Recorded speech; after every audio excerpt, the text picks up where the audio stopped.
السلام علیکم ورحمۃ اللہ وبرکاتہ۔ سبھی ساتھی کا استقبال ہے ہمارے یوٹیوب چینل FB آصف میں۔ آج ہم آپ کے لیے حضرت جی کا نیو بیان لے کر آئے ہیں، تو تمام ساتھی سے درخواست ہے کہ اس بیان کو دھیان سے سنیں اور دعوت کے ذریعے سے امت تک پہنچانے کی فکر کریں۔ السلام علیکم ورحمۃ اللہ وبرکاتہ۔ اور اس کی محنت کا میدان خود مسلمان ہے، خود مسلمان ہے۔ غیروں کو دعوت اسلام کی ہے، غیروں کو دعوت اسلام کی ہے۔ کیا مطلب اسلام کی دعوت کا؟ کہ آ کے دیکھو ہمارے بازار میں اسلامی بیع و شراء اور اسلامی خرید و فروخت، اسلامی معاملات کیسے ہوتے ہیں۔ آ کے دیکھو ہماری عدالتوں میں کہ اسلام کے مطابق عدالتوں کے فیصلے کیا ہوتے ہیں۔ آگے دیکھو ہمارے گھروں میں اسلامی معاشرہ کیا ہوتا ہے۔ آگے دیکھو ہماری مساجد میں کہ لوگ اللہ کی عبادت کیسے کرتے ہیں۔ ہندا جس کو اسلام سے سب سے زیادہ نفرت تھی، اور کتنی نفرت ہوگی، کتنی نفرت ہوگی جب حضرت حمزہ کا کلیجہ چبا جائے غصے میں، اسلام سے کتنی نفرت ہوگی۔ آپ کے چچا کا کلیجہ چبا جاوے، اتنا سخت دل کس کا ہوگا، اتنا سخت دل کس کا ہوگا، اتنا سخت دل کس کا ہوگا کہ آپ کے چچا کا کلیجہ چبا جاوے۔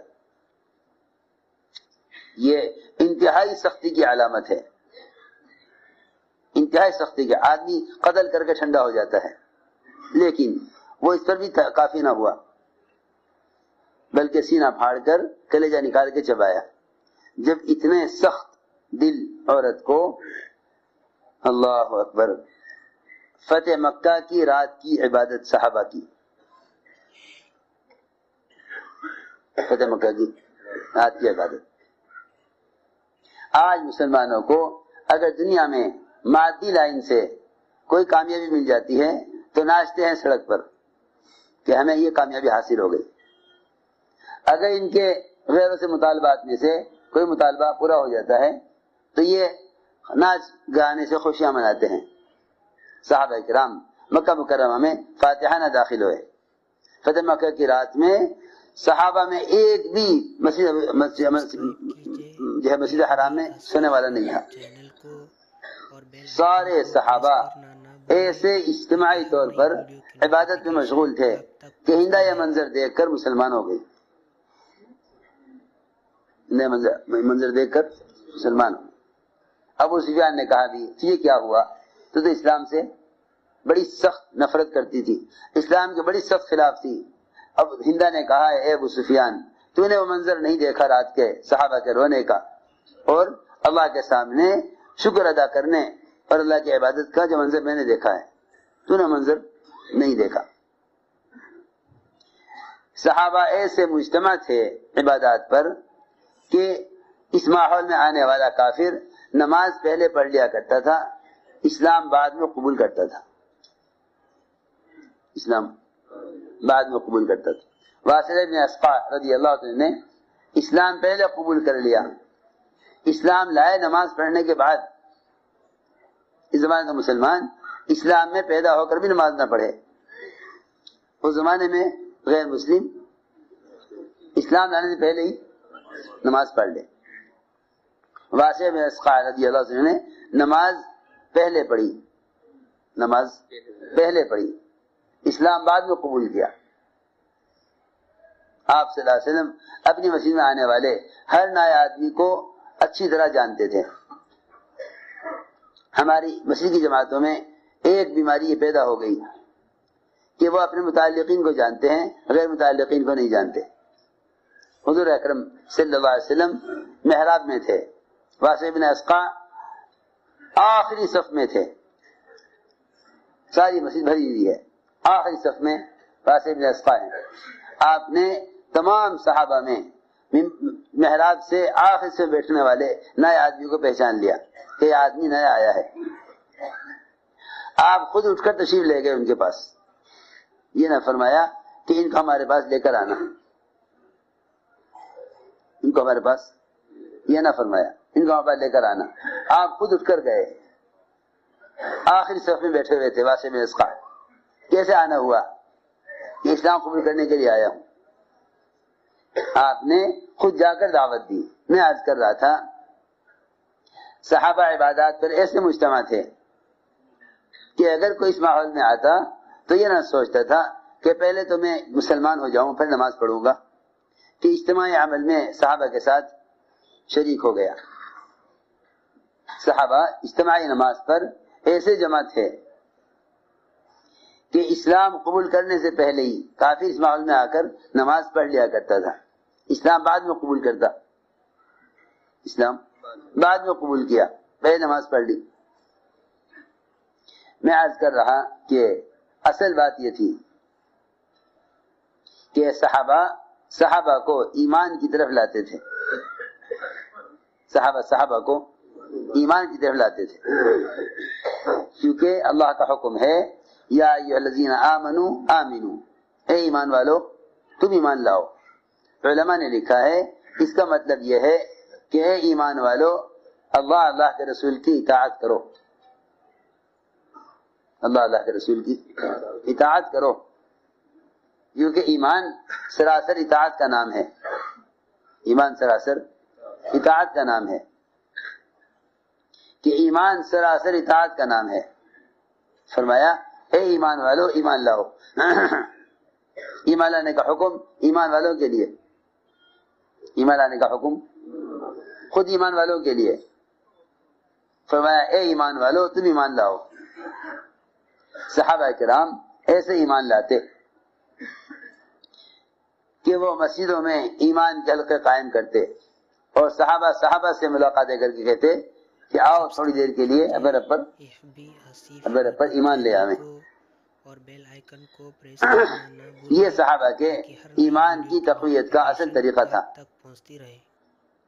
یہ صحابہ کرام کے ایمان کی تقویت کا اصل طریقہ تھا کہ وہ اس امر کو کیسے پورا کرتے تھے، اس امر کو کیسے پورا کرتے تھے۔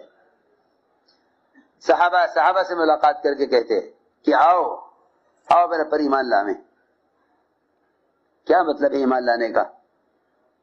ایمان لانے کا مطلب یہ ہے کہ اللہ رب العزت کو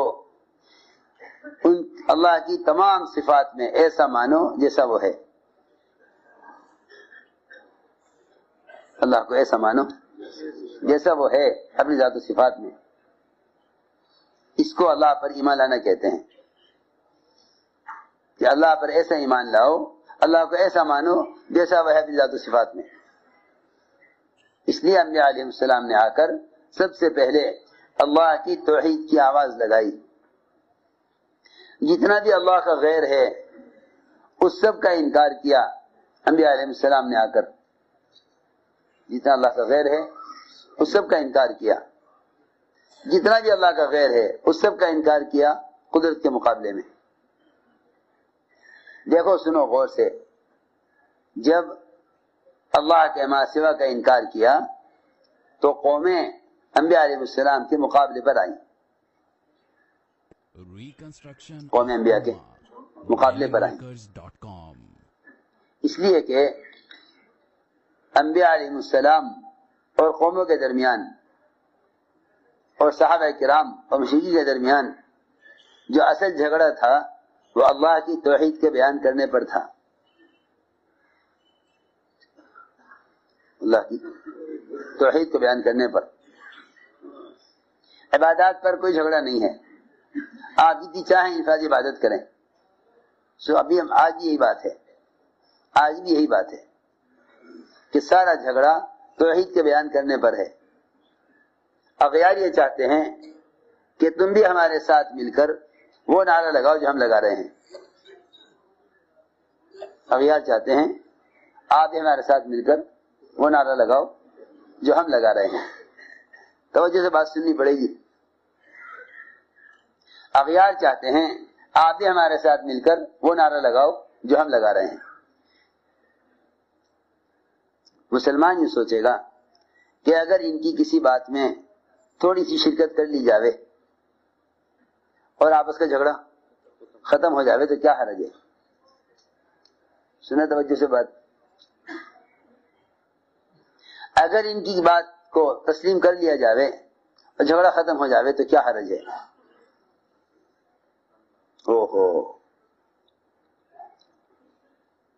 سارا جھگڑا توحید کے بیان کرنے پر ہے. جتنا بھی اللہ کا غیر ہے اس سب کا انکار یہ انبیاء علیہ السلام کی بعثت کا بنیادی مقصد ہے. انبیاء کی بعثت کا بنیادی مقصد ہے. وما ارسلنا من رسول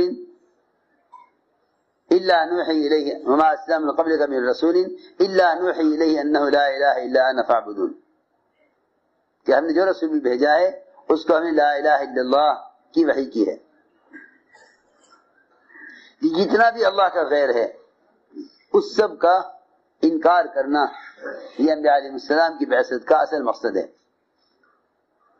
یہاں تک کہ علم بھی عمل کے لیے مقصود ہے لیکن اللہ کے توحید کو بیان کرنا بھی ذات مقصود ہے. سمجھے بات نہیں ہے بھائی؟ اے سونے والوں، یہاں تک کہ علم بھی عمل کے لیے مقصود ہے بھی ذات مقصود نہیں ہے. اللہ کی توحید کو بیان کرنا بذات خود مقصود ہے.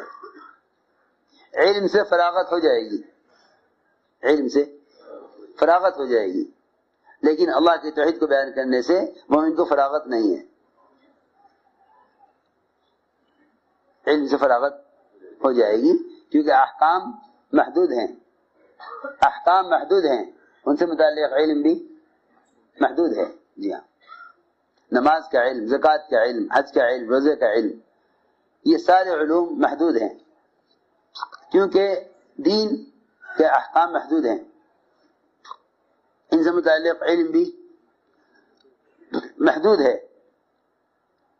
اللہ کی توحید کا بیان کرنا لا محدود ہے اور ساری نیکیوں کا مدار توحید پر ہے. نیکیوں کا مدار توحید پر ہے. جب بھی تو اللہ کے وحدانیت کو بیان نہ کرے گا شرک دل میں جگہ بنائے گا، شرک دل میں جگہ بنائے گا. اس لیے تو ساتھی یہ تھا بیان کا حضرت جی مولانا صاحب کا. اس بیان کے متعلق آپ کی جو بھی رائے وہ اپنی رائے ہمارے ساتھ ضرور شیئر کریں. پھر ملیں گے اسی طرح اور کوئی نئے بیان اور کوئی نئی اپڈیٹ کے ساتھ. جب تک آپ حضرات اپنی دعاؤں میں ہمیں یاد رکھنا. اب آپ لوگ ہمیں دے اجازت. السلام علیکم ورحمۃ اللہ وبرکاتہ.